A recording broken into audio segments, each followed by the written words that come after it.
MTV news Kannada ವಾಹಿನಿಗೆ ಸ್ವಾಗತ. ಸಾಕಷ್ಟು ವರ್ಷಗಳಿಂದ ನಿರಂತರ ಜ್ಯೋತಿಗಾಗಿ ಪರದಾಡುತ್ತಿರುವ ತೋಟಪಟ್ಟಿ ಭಾಗದ ರೈತರಿಗಾಗಿ ಹುಕ್ಕೇರಿ ವಿದ್ಯುತ್ ಸಹಕಾರಿ ಸಂಘದ ವತಿಯಿಂದ ಇವತ್ತು ದಿನಾಂಕ 16/3/2026 ತಾಲೂಕಿನ ವಿವಿಧ ಹಳ್ಳಿಗಳ ತೋಟಪಟ್ಟಿ ಭಾಗಗಳಲ್ಲಿ ನಿರಂತರ ಜ್ಯೋತಿ ಹಾಗೂ ಇತರ ಟಿಸಿಗಳಿಗೆ ಹೆಚ್ಚುವರಿ ಸಾಮರ್ಥ್ಯ ಕೊಡುವುದು ಹಾಗೂ ಬೀದಿ ದೀಪಗಳ ಉದ್ಘಾಟನೆ ಸಂಘದ ಅಧ್ಯಕ್ಷ ಮಹಾವೀರ್ ನೀಲಜಗಿ, ನಿರ್ದೇಶಕರು ಆದ ಪೃಥ್ವಿ ಕತ್ತಿ, ವಿನಯ್ ಪಾಟೀಲ ಹಾಗೂ ನಂದು ಮೂಡಶಿ, ಗಜಾನನ ಕೊಳ್ಳಿ ಇವರ ಉಪಸ್ಥಿತಿಯಲ್ಲಿ ಜರುಗಿದೆ.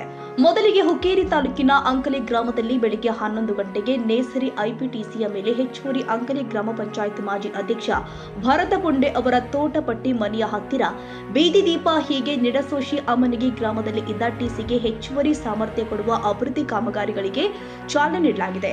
ಈ ವೇಳೆ ಭರತ ಪುಂಡೆ ವಕೀಲರು ಆದ ಜಿಆರ್ ಪಾಟೀಲ್, ಮಲ್ಲಿಕಾರ್ಜುನ್ ಪಾಟೀಲ್, ಆಕಾಶ್ ಜರಡಿ, ಶಶಿಕಾಂತ್ ಗೋಡಸಿ, ಅಂಗದ ಜರಡಿ, ಅರ್ಜುನ್ ಗಸ್ತಿ, ಸುರೇಶ್ ಪವಾರ್, ಬಸವರಾಜ ಪುಂಡೆ, ಅಪ್ಪಸಾಬ್ ಜರಡಿ, ಸುಧಾಕರ್ ಜರಡಿ, ಚಂದು ಕಾನಡ, ಸುಭಾಷ್ ಕಾಸರಕರ್, ಚಿದು ಕರ್ದನವರ್ ಮತ್ತು ಸಂಘದ ಅಭಿಯಂತ ನೇಮಿನಾಥ ಕೇಮಲಾಪುರೆ, ಮಗದಂಸರ್ ಸೇರಿ ಊರಿನ ಹಿರಿಯರು, ಯುವಕರು ಉಪಸ್ಥಿತರಿದ್ದರು.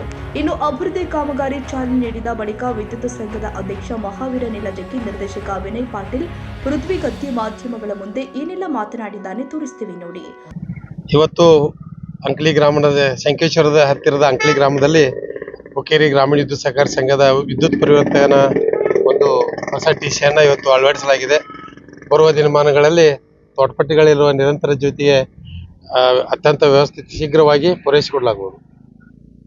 ಇನ್ನೂ ಸಾಕಷ್ಟು ಕಡೆ ಅವಶ್ಯಕತೆ ಇದೆ ಕಂಬಗಳು. ಬರುವ ದಿನಮಾನಗಳಲ್ಲಿ ಅತಿ ಶೀಘ್ರದಲ್ಲಿ ಆಡಳಿತ ಮಂಡಳಿಯವರು ಇವರು ವಿನಯ್ ದಾದ ಇರ್ಬೋದು, ಪೃಥ್ವಿ ಅಣ್ಣ ಇರ್ಬೋದು, ಎಲ್ಲ ನಿರ್ಣಯ ಮಾಡಿದ್ದೇವೆ. ಅತಿ ಶೀಘ್ರದಲ್ಲಿ ಎಲ್ಲ ಕಾರ್ಯಗಳನ್ನ ತೀವ್ರಗತಿಯಲ್ಲಿ ಮುಗಿಸ್ಕೊಡ್ತೇವೆ. ನೋಡ್ರಿ, ಹುರುಪ ಅಂದ್ರಪ್ಪ ಅಂತಂದ್ರೆ ಯಾರು ಹುರುಪ ಅಂದ್ರೆ ಇದೆಲ್ಲ ಜನರ ಹುರುಪ. ನಾವೇನು ಮೊನ್ನೆ ಎಲ್ಲಾರು ಎಲೆಕ್ಷನ್ ನಿಂತ ಆರಿಸಿ ಬಂದೇವಲ್ಲ, ಎಲ್ಲಾ ನಿರ್ದೇಶಕರು, ನಾವು ವೈಯಕ್ತಿಕವಾಗಿ ಯಾರು ಆರಿಸಿ ಬಂದಿಲ್ಲ. ನೀವು ಎಲ್ಲರೂ ಗಮನಕ್ಕೆ ಇಟ್ಕೋಬೇಕು. ಈ ಚುನಾವಣೆ ಏನಾಯ್ತಪ್ಪ ಅಂತಂದ್ರ ಮಾನ್ಯ ಶ್ರೀ ರಮೇಶ್ ಕತ್ತಿ ಸಾಹೇಬರು, ಆಮೇಲೆ ಎ.ಬಿ. ಪಾಟೀಲ್ ಸಾಹೇಬ್ರ ನೇತೃತ್ವನಾಗೆ ನಿರೀಕ್ಷೆ ಆಗೈತಿ. ನಾವು ಎಲ್ಲೂ ಹೊಟ್ಟ ಆಶ್ವಾಸನ ಕೊಡಂಗಿಲ್ಲ. ಇವತ್ತು ಸುಮಾರಾಗಿ 3 ಟಿಸಿಗಳು ಉದ್ಘಾಟನೆ ನಾವು ಅಂಕಲಿನಲ್ಲಿ ಮಾಡ್ತಾ ಇದ್ದೀವಿ. ಇದು ಏನು ಯಾವಾಗ ಹೇಳ್ಯಾರಲ್ಲ, ಅದು ಹೇಳಿದ ತಕ್ಷಣ ಸುಮಾರಾಗಿ ಒಂದು ವಾರನಾಗ ಟಿಸಿ ಅದು ಕೊಡುವಂತ ವ್ಯವಸ್ಥೆ ಸೂಕ್ ಮಾಡಿದ್ವಿ. ಎಲ್ಲೆಲ್ಲಿ ಎಕ್ಸ್ಟ್ರಾ ಲೋಡ್ ಐತಲ್ಲ ಅಲ್ಲಿ ಎಕ್ಸ್ಟ್ರಾ ಟಿಸಿ ಕುಣಿಸೋದಕ್ಕೆ ವ್ಯವಸ್ಥೆ ಸೂಕ್ ಮಾಡಿದ್ವಿ. ಅದಕ್ಕೆ ಎಲ್ಲರಿಗೂ ವಿನಂತಿ ಮಾಡ್ಕೋದು ಅಷ್ಟ, ಎಲ್ಲಾ ಸಾರ್ವಜನಿಕರು ನಿಮ್ಗೆ ಏನೇ ತೊಂದರೆಗಳು ಇದ್ರು, ಏನ ನಿಮ್ದು ಅಂದ್ರೆ ಎಲೆಕ್ಟ್ರಿಕ್ ಸೊಸೈಟಿ ಸಂಬಂಧಪಟ್ಟಿದ್ದು ಏನ ನಿಮ್ಗೆ ಅಡಚಣೆಗಳು ಇದ್ರು ದಯವಿಟ್ಟು ಬರ್ರಿ. ಅದೇನ್ ಪ್ರಾಕ್ಟಿಕಲ್ ಪ್ರಾಬ್ಲಮ್ ಐತೆ ಅಲ್ಲಿ ನೋಡ್ಕೊಂಡು ಅದನ್ನ ಹೆಂಗ್ ನಿವಾರಣೆ ಮಾಡೋದು ನಾವು ಇಮಿಡಿಯೇಟ್ಲಿ ಮಾಡ್ತೀವಿ ಅಂತ ಹೇಳಕ್ ಇಷ್ಟ.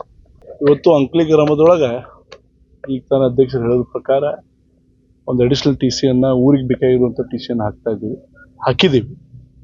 ಹಾಗೇನೆ ನಮ್ಮ ಈ ಚುನಾವಣೆಯ ಮುಖ್ಯ ಉದ್ದೇಶ ಏನಾಗಿತ್ತಂದ್ರೆ ಸುಮಾರು 15,000 ಮನೆಗಳಿಗೆ ನಿರಂತರ ಜ್ಯೋತಿ, ಅಂದ್ರೆ ಈ ಫಾರ್ಮ್ ಹೌಸ್ಗಳಿಗೆ ನಿರಂತರ ಜ್ಯೋತಿ ಕೊಡುವಂತ ಒಂದು ಕಾರ್ಯಕ್ರಮವನ್ನ ನಾವು ಆಡಳಿತ ಮಂದಿಯವರು ಹಮ್ಮಿಕೊಂಡಿದ್ವಿ. ಅದ್ರೊಳಗ ಸುಮಾರಿಗೆ 2,000 ಮನೆ ಮಟ್ಟ ಅಂದ್ರೆ 1 ಕಂಬ 2 ಕಂಬ ಎಲ್ಲಿ ಕುಣಿತಾವು ಅವನ್ನೆಲ್ಲ. ಆಮೇಲೆ ಅಕಸ್ಮಾತ್ ಈಗ ಸ್ಟ್ರೀಟ್ ರೋಡ್ ಆಚೆ ಕಡೆ ಲೈಟ್ ಇತ್ತು, ಈಚೆ ಕಡೆ ಲೈಟ್ ಇರಲಿಲ್ಲ ಅಂತದೇನ್ರೆ ಒಂದು ಎಳೆದ ಕರೆಂಟ್ ಬರುವಂತದ್ದು ಏನಾದ್ರೂ ಮನೆಗಳಿಗೆ ಕರೆಂಟ್ ಕೊಡುವಂತ ಒಂದು 2,000 ಮನೆಗಳಿಗೆ ಕೊಟ್ಟಿದ್ದೀವಿ. ಇನ್ನು ಸುಮಾರು ಇನ್ನೇ ಒಂದು 1,300-1,200 ಮನೆಗಳೇನು ಉಳಿದಾವ, ಅದಕ್ಕೂ ಶೀಘ್ರದಲ್ಲಿಯೇ ನಾವು ಎಲ್ಲಕ್ಕೂ ನಿರಂತರ ಜ್ಯೋತಿಯನ್ನು ಕೊಡ್ತೀವಿ ಅಂತ ಒಂದು ಮಾತನ್ನ ಈ ಸಂದರ್ಭದಲ್ಲಿ ಹೇಳುತ್ತಾ, ನಮ್ಮ ಆಡಳಿತ ಮಂಡಳಿಯವರೆಲ್ಲ ಇದ್ದಾರೆ, ಎಲ್ಲರೂ ಬಹಳ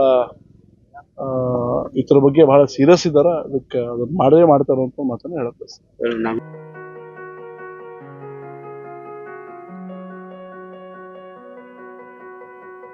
ತಾಜಾ ಸುದ್ದಿಗಾಗಿ ಎಂಟಿವಿ ನ್ಯೂಸ್ 24x7ಗೆ ಸಬ್ಸ್ಕ್ರೈಬ್ ಮಾಡಿ ಮತ್ತು ಬೆಲ್ ಐಕಾನ್ ಅನ್ನು ಒತ್ತಿ. ತಪ್ಪದೇ ಲಿಂಕ್ ಶೇರ್ ಮಾಡಿ.